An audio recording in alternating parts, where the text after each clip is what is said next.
Good morning, everybody. Here we are today with the JWB property of the week. Thank you all for joining me here in the group on social.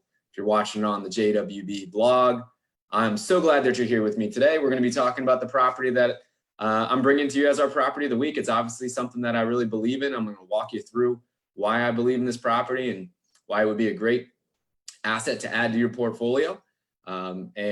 This one's currently available. Not all of the ones that I bring to you are currently available because a lot of the times they sell between the time I prepare it and then the time that I actually share it here on social. We actually share these properties of the week the first time on our show, which is the Not Your Average Investor show. So if you do want to be there when generally the properties have a better chance of being available on a regular basis, join the show. It's at jwbshow.com. You can register, and then we do those shows every Tuesday and Thursday at 12:30 Eastern. So would highly encourage you to be there. It's a great group and you can ask lots of questions. And then today what I do is an overview of the show and specifically driving into the property of the week. And I bring some of the questions that were asked on the show.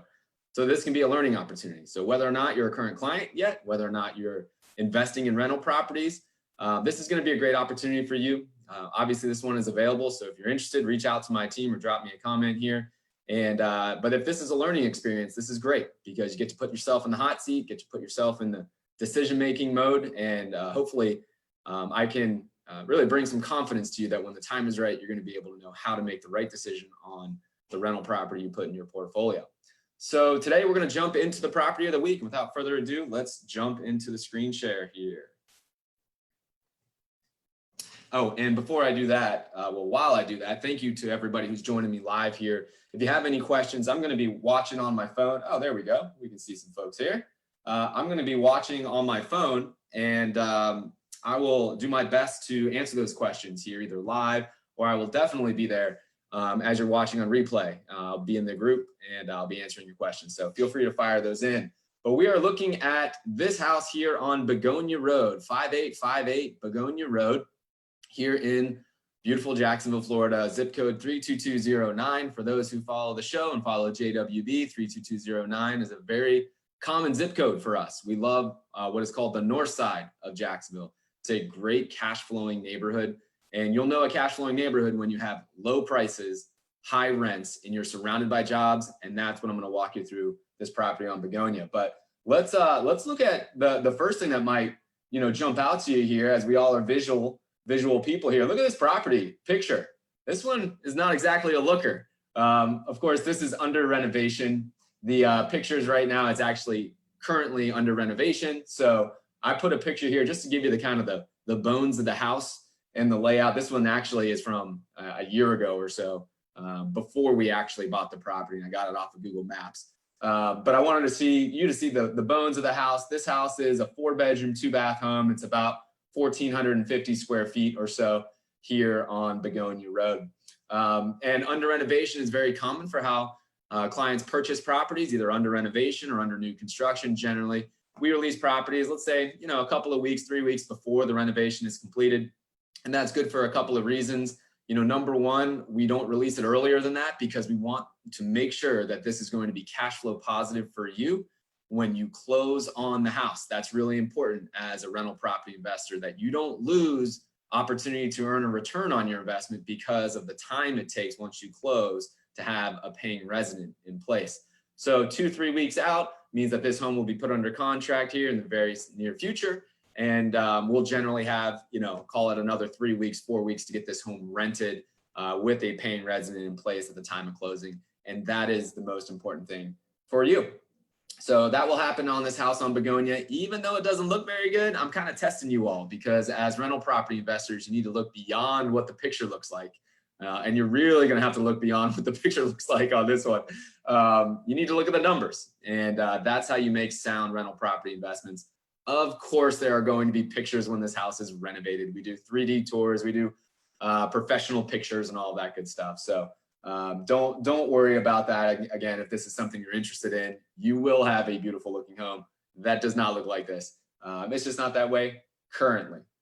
So let's pay attention to the most important things here. As I zoom in, we're looking at our return on investment right over here.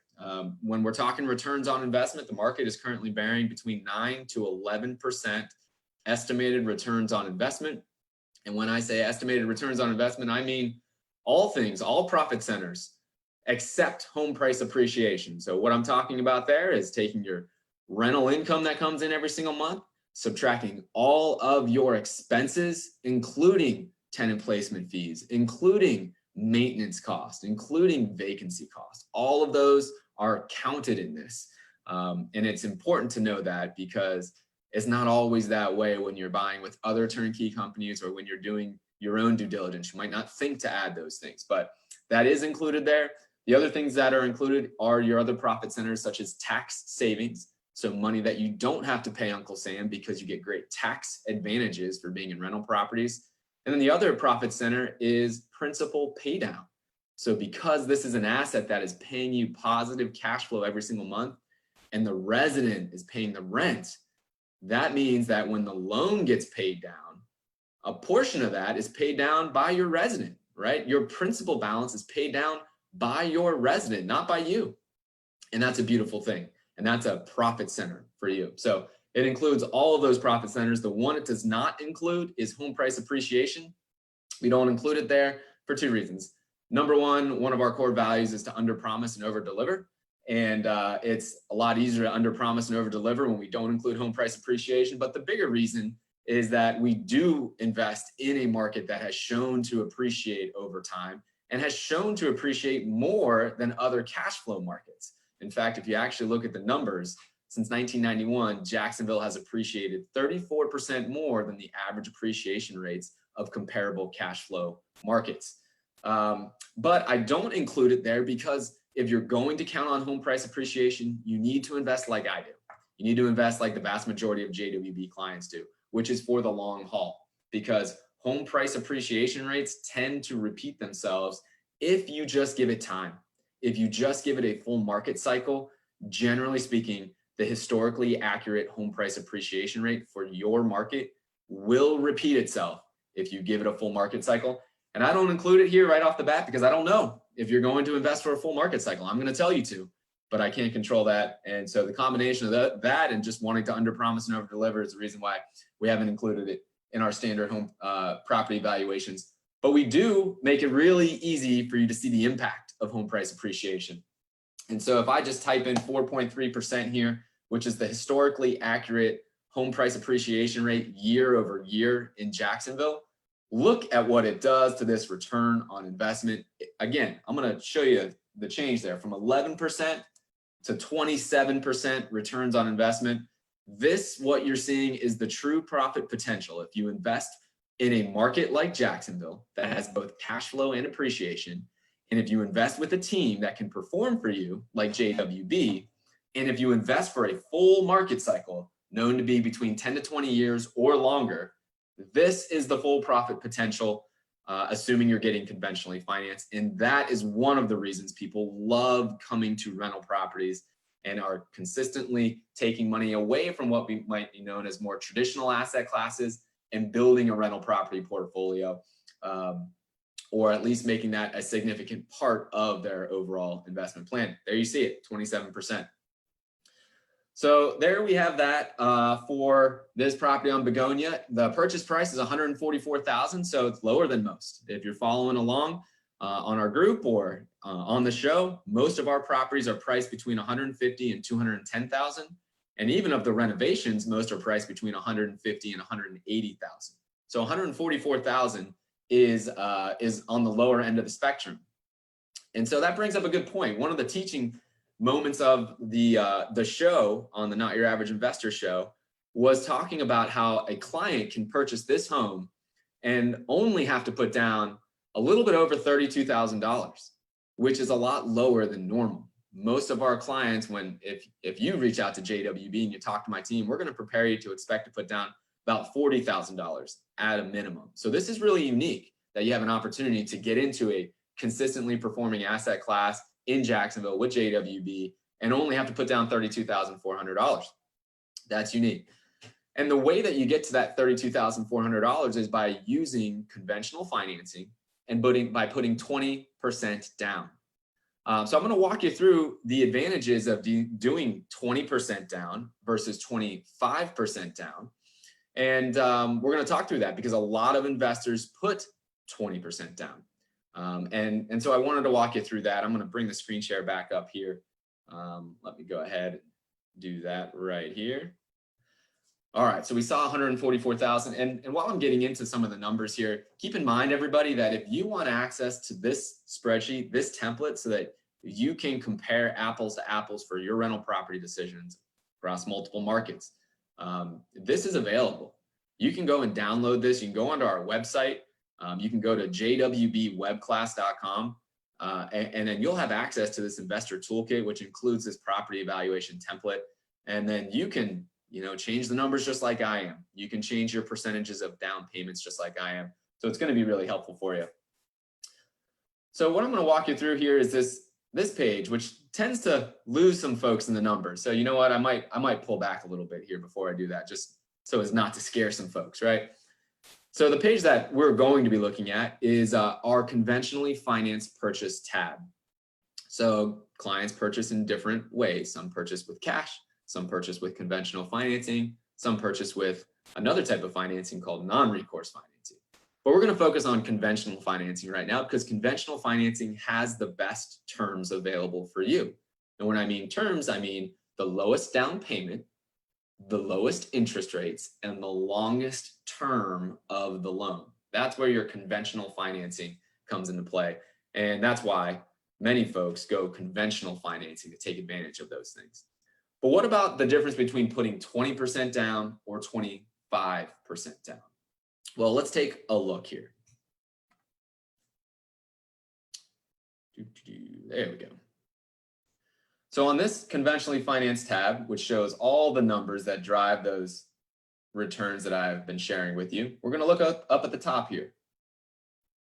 This is where our assumptions for financing come into play. Okay, this is assuming a client is putting 25% down and assuming that the interest rate is 4% and that the loan is a 30-year loan. Well, with that 25% down, that's going to equate to a total initial investment of about $39,600. The way you get to your total initial investment is you take your down payment, which would be 25% of the purchase price. That's how you get to $36,000. And then we include your closing costs. Word to the wise out there, when you're making rental property investment decisions, most turnkey providers do not include closing costs. This brings your return down to include closing costs. So most turnkey providers don't do that. We operate from a different mindset. We want to under-promise and over-deliver. And I've never seen a real estate closing that didn't include some closing costs. So those are going to be there. You should be including those in your property evaluations. But that's how you get it with 25% down. It's $39,600 is what you would be expected out of pocket. And with that, taking everything into account here on the profit centers, that would put your return on investment at 27%. All right. Well, let's change this. Let's change it to 20% down and see what happens here. All right. 20% down means that you have a bigger financed amount, right? The loan that you're taking is bigger because the amount you're bringing to the table is lower. Your interest rate, we're going to keep it the same for this specific instance, but I'm going to talk through that in a second. And what that did is it dropped your down payment down to $28,800, right? The difference there is about $8,000 from, well, let's make that change right before your eyes. $36,000 at 25%, $28,800 at 20%. You still include the closing costs, and now your total initial investment is $32,000. And look what it did to the return on investment over here. Again, I'm going to make the change right before your eyes from 27%, including appreciation in all profit centers, now to 32%, right? So just specifically putting less down payment, increasing the loan amount, that increases your return on investment. Now, why does that happen? Well, your return on investment is comprised of what your net return is divided by your total initial investment. And so when you finance more, your monthly payment actually goes up, but that is more than offset by the limited amount that you have to put down. And so when you take that higher payment, but you put less to get into it, that's going to result overall in a higher ROI, or a higher return on investment. So that's the biggest reason why folks put 20% down instead of 25% down. It's a better return on your investment. The other reason is that it requires less capital, which is great for every investor. That's why you can get into this one for a little bit over $32,000, which is unique. And so if you're somebody who has a certain chunk of money, and we want to be able to get as many assets out of that certain chunk of money, it's going to help you only putting 20% down instead of 25%. This is something we do with our clients all the time. And with new investors coming on board, we build your plan out. And so many times if a client has a certain chunk of money and we can get 3 properties there instead of 2 properties, that's going to be better for the client. That's going to be better for JWB. Because what's going to happen here is that you're going to have a diversified portfolio of 3 assets instead of only having 2 assets, or maybe 2 assets instead of only having 1 asset. The more diversified your portfolio, the more consistent your returns will be for your rental property portfolio. So that's very common. Now, a downside to putting 20% down instead of 25% is that you're going to see a slightly higher bump to the interest rate. So if you put 25% down, the bank's mind says that it will decrease their risk slightly. And so they are going to give you a slightly lower interest rate to put 25% down than if you put 20% down. You're going to have a slightly higher interest rate. But even if you take that higher interest rate in by putting 20% down and you run the numbers on the sheet that I've just shown you here, you're still going to overall get a better return on investment with 20%. And quite frankly, that's not the only reason that people put 25% down. We work with our clients and we want to understand their appetite for risk, where they are in their investing career, in their life, in their family situation. And for some folks, 25% helps them sleep better at night. And so we'll work with the client to put 25% down to do that. That's just about doing right for the specific client, looking beyond just the returns on investment. And that's what we do here. So if this is something you're interested in, if you want to get into a property here that is just about the lowest down payment and closing cost that you can get into in the Jacksonville market for a turnkey property with JWB, this month might be the right one for you. I would highly encourage you to reach out to my team. If you're not a client yet, go to chatwithjwb.com. You go there, you can schedule a time to speak with my team. And we're going to walk through that planning process. We'll walk through this specific asset with you if it is still currently available. But it's a great opportunity for you to get into a cash flowing market like Jacksonville with JWB. If you're already a current client, I would encourage you to reach out to your portfolio manager. They already know everything about your portfolio and your plan, and this can be easily added to your portfolio. Appreciate all of you spending some time with me here. Again, I hope you guys are firing questions in. I'll make sure to be there in the group and on social and answer those questions for you. And I hope to see you next week on the Not Your Average Investor Show. Go to jwbshow.com to join us there. Take care, everybody.